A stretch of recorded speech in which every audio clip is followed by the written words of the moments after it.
Hello guys, నేనైతే వీడియోతో వచ్చేసాను. ఇవాళ అయితే నేనైతే చద్దన్నంలో అయితే స్పెషల్గా చేయాలనుకుంటున్నాను.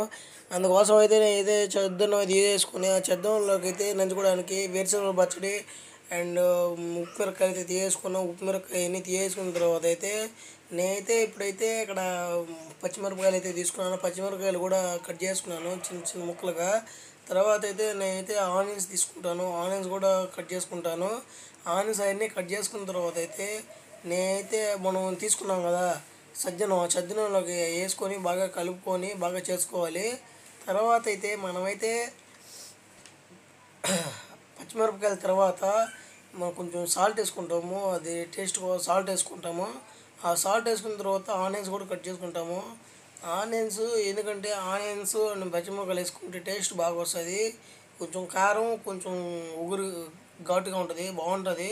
పచ్చిమిరపకాయలు అండ్ ఎర్రగడ్డలు అయితే కూడా కట్ చేసాను. అవన్నీ అయితే మనం అయితే చేసుకున్న దాంట్లో అయితే వేసేసుకోవాలి. నేనైతే వేసేస్తున్నాను. అవి వేసేసిన తర్వాత అయితే మనం అయితే కొంచెం పెరుగు ఉంటే పెరుగు వేసుకోండి. నేనైతే పెరుగు వేసుకున్నాను. పెరుగు పట్టణం మా ఇంట్లో ఉంది కాబట్టి నేనైతే పెరుగు వేసుకున్నాను. మీ ఇంట్లో లేకపోతే పెరుగు అవసరం లేదు. నేనైతే పెరుగు వేసుకున్నాను. ఆ పెరుగు వేసిన తర్వాత బాగా మనం అయితే మిక్స్ చేసుకోవాలి. అదైతే బాగా మిక్స్ చేసుకోవడం వల్ల ఆ పచ్చిమిరపకాయలు ఎర్రగడ్డలు ఈ పెరుగు అనేది బాగా కలవడం వల్ల టేస్ట్ అయితే సూపర్ వస్తుంది. మీరు ఎండాకాలంలో ఇదైతే నేను ట్రై చేయండి. ఎండాకాలంలో ఈ విధంగా తినడం వల్ల బాడీకి చలవగా ఉంటుంది అండ్ ఎండబెట్ట కొట్టకుండా ఉంటుంది. ఎన్నో రకాల లాభాలు అయితే ఉన్నాయి. ఆనియన్స్ కూడా తినడం వల్ల చాలా లాభాలు ఉన్నాయి. ఇప్పుడైతే నేనైతే టేస్ట్ చేస్తాను. చూడండి, బాగా కలుపుకున్నాను ఫస్ట్.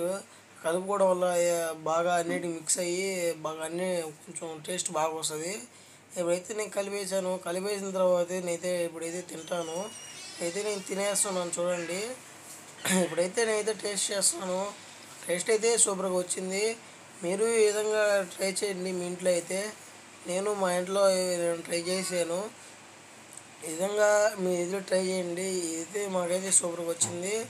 ఈ వీడియో మీకు నచ్చినట్లయితే సబ్స్క్రైబ్ చేసుకోండి. మనమైతే ఇది తినేసిన తర్వాత అయితే ఒక ఫ్రూట్, ఏదైనా ఫ్రూట్ తింటే మంచిది.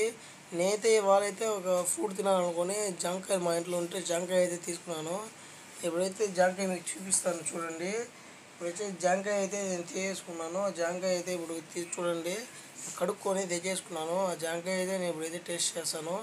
ఆ జాంకాయ కూడా మామూలుగా మా ఇంటి దగ్గర చెట్టు అది. జాంకాయ చాలా టేస్ట్గా ఉంటుంది. మా దగ్గర ఉండే చెట్టు అయితే బాగుంటుంది. మీరు కూడా ఇలాంటి తిన్న తర్వాత మార్నింగ్ అయినా ఆఫ్టర్నూన్ అయినా ఒక మంచి ఫ్రూట్ తింటే చాలా మంచిది ఫ్రెండ్స్.